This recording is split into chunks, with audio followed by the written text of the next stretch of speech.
Návod, ako vybrať bez poškodenia drevený dekor z vozidla, je, že v prvom rade si otvoríme spolujazdcové dvere, lebo lišta sa bude vyťahovať smerom doprava a zavádzalo by nám pri vyberaní pravý tapacírung.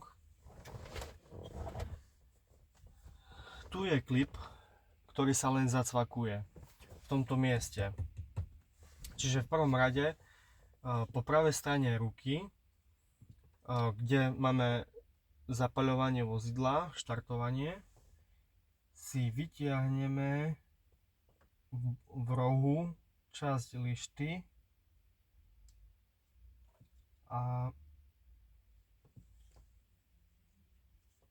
následne,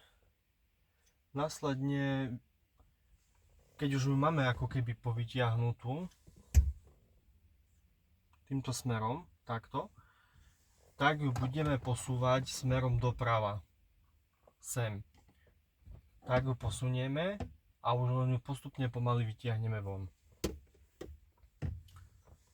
Ten istý systém aj na zakladanie späť.